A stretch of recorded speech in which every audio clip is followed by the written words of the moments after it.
Once you become aware, do you have to have a plan of where you are going? Or do you leave that up to the universe to bring that to you, for you then to make the choice? Many people have been asking that question. Do you have a plan to where you're going, or does that just happen when you are in touch with the creative power within you? Either way may be the case. For some people, something just spontaneously and organically grows, and before they know it, they are engaged in some inspired and empowered activity. It may start very small, and they may not even know that how it's going to grow and develop. It's just the consciousness takes over, and they didn't plan it. Sometimes, just an example, you could have a musician who just loves playing this instrument, and then he just is at a street corner playing his instrument, and then somebody comes and says, "Oh, this is great, why don't you come to a studio?" And it can develop from there without him having had any plan, just enjoying the doing. For others, something may come to them suddenly, an image of something that wants to, I put it that way, I say that wants to be created. It's not so much I want to create this. When something comes to you from a deeper level, it feels more like that this wants to be created. So it comes, an image or a thought even comes to you, and then you suddenly know what it is that wants to be created through you. And then one could say that you have a plan.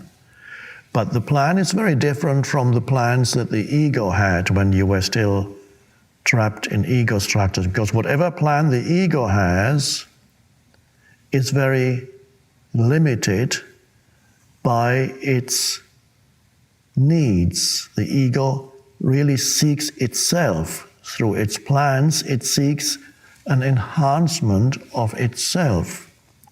So those are the plans that the ego creates, and they are flawed, deeply flawed. And whatever action you take in order to carry out the ego's plans is also going to be deeply flawed, and will bring about a lot of heartache and problems, and creates problems more and more for yourself and others. And you get, it's hard, it's a struggle. That's always a sign that there's the ego somewhere. You're struggling. I'm not talking about intensity. Things that plans. So you have ego plans. They are really. There's always a hidden self-seeking in whatever the plan might be. The ego, when it comes through the ego, it's a hidden form of self-seeking. But the plans that I'm talking about here come from a deeper level within yourself. That's why I usually say not that you want to create this or that, but it wants to be created through you. And so there is the deeper, the unconditioned wants to create form through you, because it loves the creation of form. How do I know that? Well, just look around and you see that the universe loves to create multiplicity, an incredible multiplicity of life forms everywhere throughout the cosmos. Just planet Earth alone, just look at the billions of life forms. So obviously the universe enjoys the creation of form, and it has some purpose that we cannot conceptually, rationally, intellectually fully understand, although we can have an inkling. of why. But we cannot fully understand what the ultimate purpose of the creation of forms is. Yes, we have an inkling, I sometimes talk of it. But one thing is certain, the universe enjoys that. Consciousness enjoys the play of form.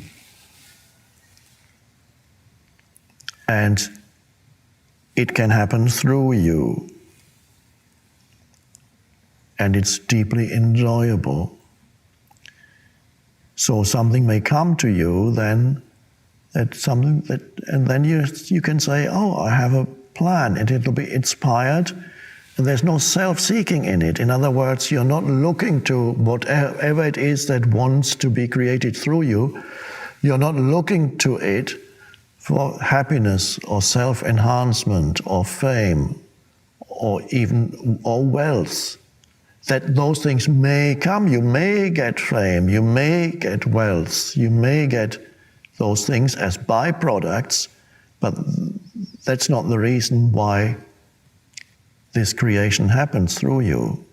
There is no self-seeking, and yet whatever the ego would have sought for itself may come to you as the adding on, as Jesus puts it.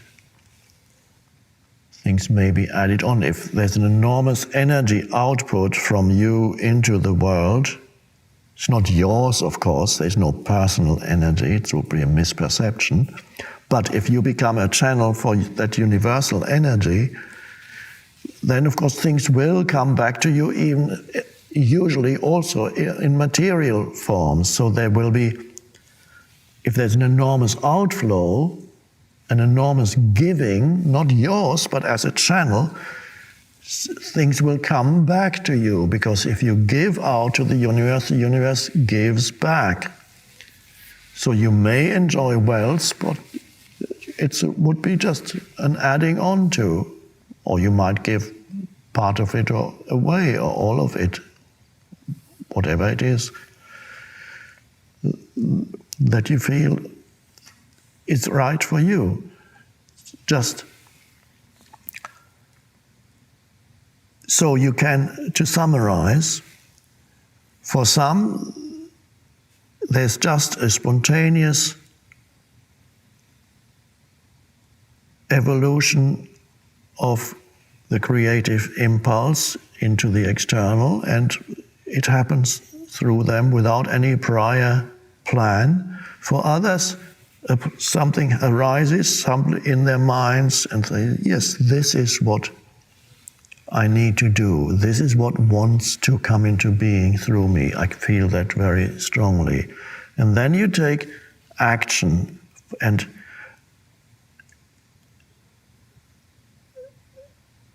important is not be aware of the energy field behind the action that you take, so that you don't lose the presence, because the ego, even there, can still take over.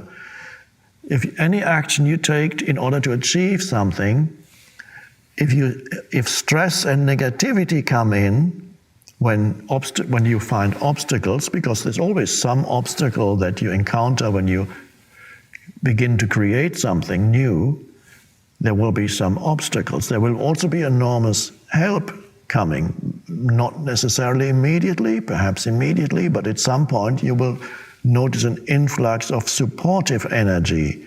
But you may also encounter obstacles in the form of people who don't want you to create something new. People who are so stuck in their mind patterns, they resist anything new. So that's a very common thing.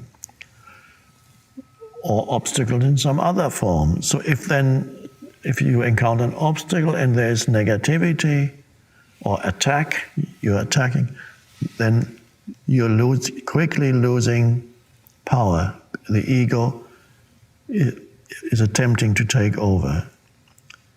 So whenever you are trying hard or struggling or stress arises, stress is another indicator that you are no longer fully aligned with the power within. Then you become stressed. upset, anxious, complaining, attacking somebody, you're losing power quickly. So that's a good indicator whenever you engage in creative action, manifesting this or that. Is stress arising?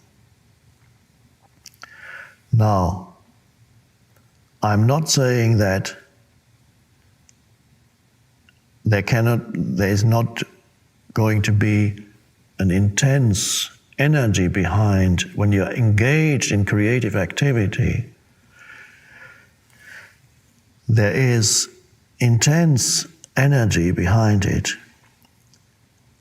which from an external viewpoint can sometimes be misinterpreted almost as stress, but it's not stress at all. It's just intensity of energy behind creation. It is, but it's joyful. It's intense but joyful, and you can feel that intensity when you're in the midst of some creation happening through you. Enormous intensity of energy, and that's but very different from stress. Stress is always, it's not flowing, but this intensity is flowing.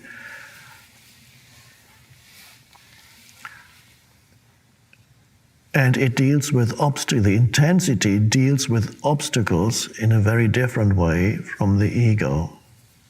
The intensity can sweep away obstacles, or it can transform obstacles into something helpful.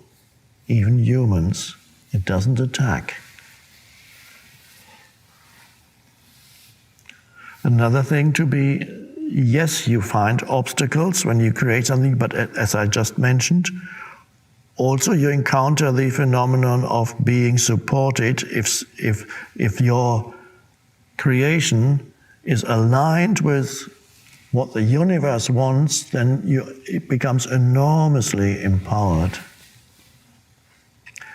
It's like riding on a huge wave. Somebody wrote a poem or something about it. Was it Shakespeare? It starts with, "There is a tide in the affairs of men." And can't remember the rest. But so if you catch that tide, which is the tide of something wanting to be created through you, and that movement, and then you're riding on this enormous wave. And at some point, the creation then happens, and so then that wave comes to an end. And then there may be a time period when there's more of a withdrawal before new creation happens. So that varies from person to person. It's exciting, it's wonderful to be part of that, because it's something, an entirely new way of being coming to this planet.